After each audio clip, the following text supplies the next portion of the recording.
अध्याय 3 कर्म योग। अर्जुन ने कहा, हे जनार्दन, हे केशव, यदि आप निष्काम कर्म मार्ग की अपेक्षा ज्ञान मार्ग को श्रेष्ठ समझते हैं तो फिर मुझे भयंकर कर्म युद्ध में क्यों लगाना चाहते हैं।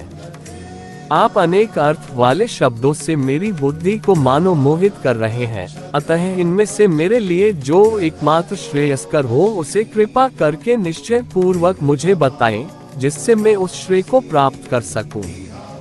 श्री भगवान ने कहा, हे निष्पाप अर्जुन, इस संसार में आत्म साक्षात्कार की दो प्रकार की विधियां पहले भी मेरे द्वारा कही गई हैं।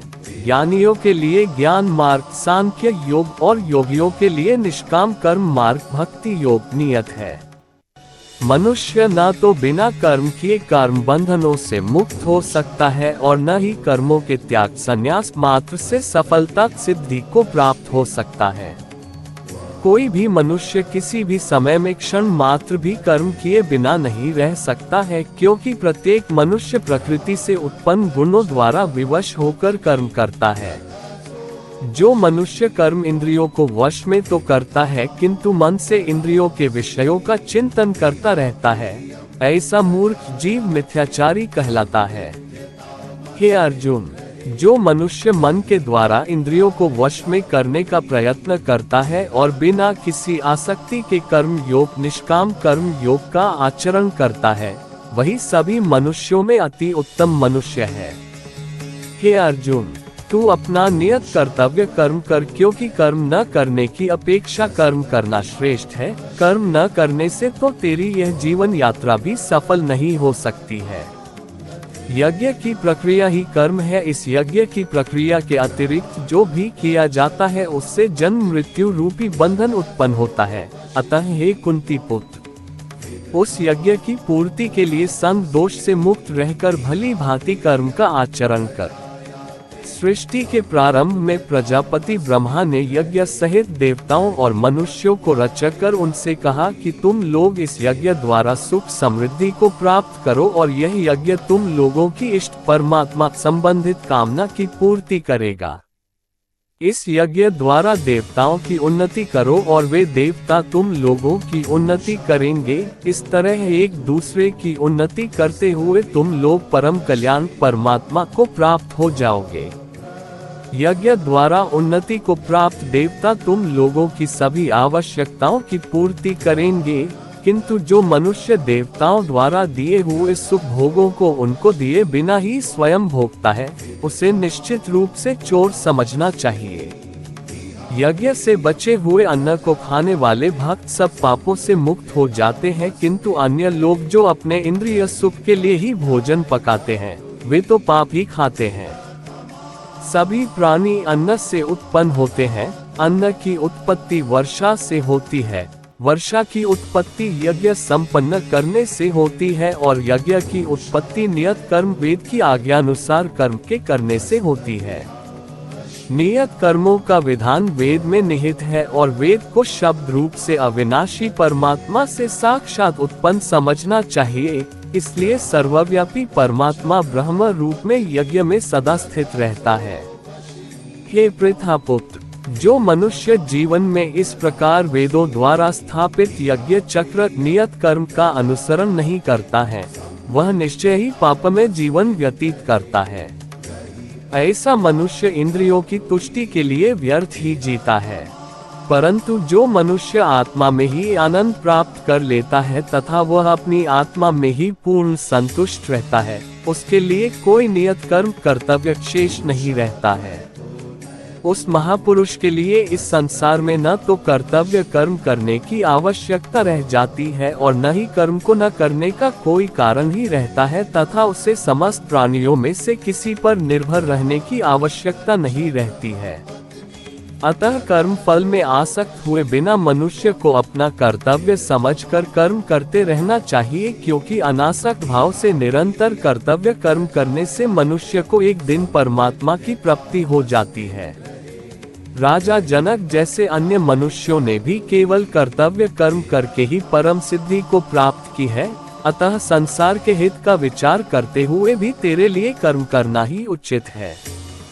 महापुरुष जो जो आचरण करता है, सामान्य मनुष्य भी उसी का ही अनुसरण करते हैं।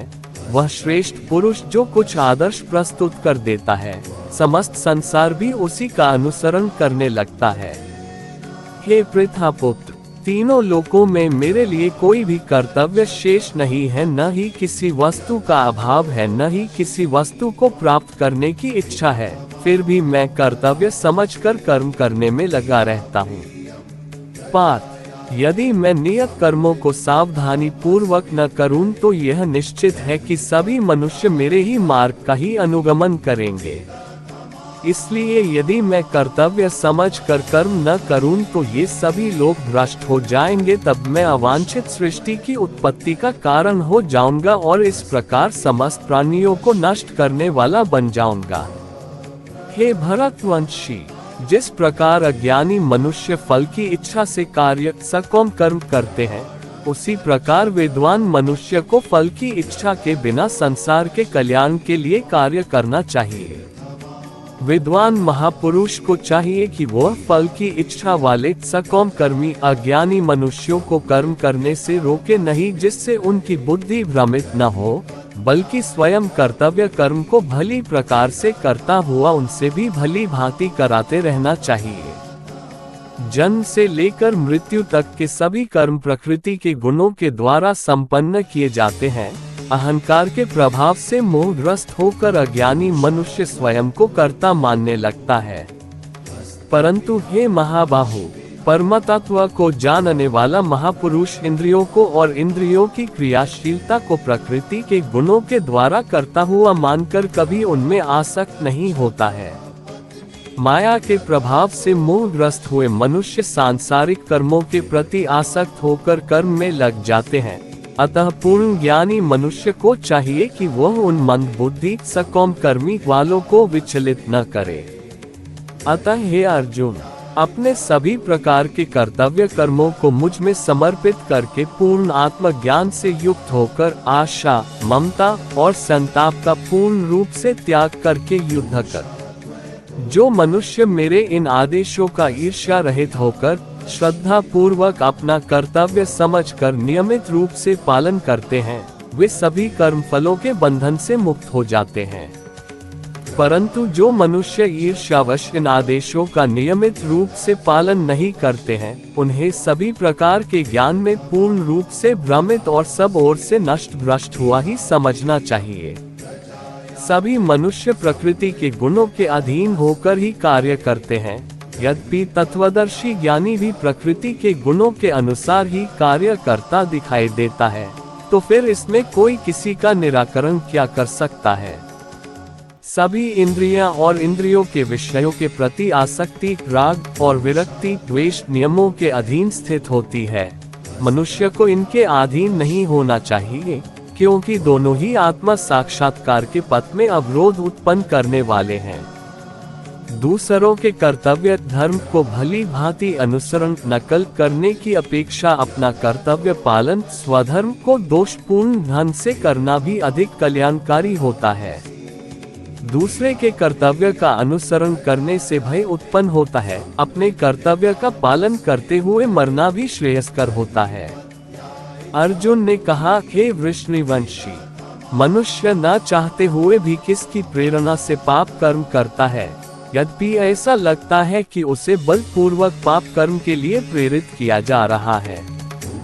श्री भगवान ने कहा, इसका कारण रजोगुण से उत्पन्न होने वाले काम, विषय वासना और क्रोध बड़े पापी है, तो इन्हें ही इस संसार में अग्नि के समान कभी न तृप्त होने वाले महान शत्रु समझ। जिस प्रकार धुएं से अग्नि और धूल से दर्पण ढक जाता है तथा जिस प्रकार गर्भाशय से गर्भ ढका रहता है, उसी प्रकार कामनाओं से ज्ञान ढका रहता है। हे कुंती पुत्र, इस प्रकार शुद्ध चेतन स्वरूप जीवात्मा का ज्ञान कामना रूपी नित्य शत्रु द्वारा ढका रहता है, जो कभी भी तुष्ट न होने वाली अग्नि की तरह जलता रहता है। इंद्रिया, मन और बुद्धि कामनाओं के निवास स्थान होते हैं। इनके द्वारा कामनाएं ज्ञान को आच्छादित करके जीवात्मा को मोहग्रस्त कर देती हैं। अतः हे भरतवंशियों में श्रेष्ठ, तू प्रारंभ में ही इंद्रियों को वश में करके और आत्मज्ञान और आत्म साक्षात्कार में बाधा उत्पन्न करने वाली इन महान पापी कामनाओं का ही बलपूर्वक समाप्त कर। हे अर्जुन, इस जड़ पदार्थ शरीर की अपेक्षा इंद्रियां श्रेष्ठ है, इंद्रियों की अपेक्षा मन श्रेष्ठ है, मन की अपेक्षा बुद्धि श्रेष्ठ है, और जो बुद्धि से भी श्रेष्ठ है तू वही सर्वश्रेष्ठ शुद्ध स्वरूप आत्मा है। 42। इस प्रकार हे महाबाहु अर्जुन, स्वयं को मन और बुद्धि से श्रेष्ठ आत्मा रूप समझकर बुद्धि के द्वारा मन को स्थिर करके तू कामनाओं रूपी दुर्जय शत्रुओं को मार। 43। इस प्रकार उपनिषद, ब्रह्मविद्या तथा योग शास्त्र रूप श्रीमद् भगवद गीता के श्री कृष्ण अर्जुन संवाद में कर्म योग नाम का 3रा अध्याय संपूर्ण हुआ। हरि ओम तत्सत।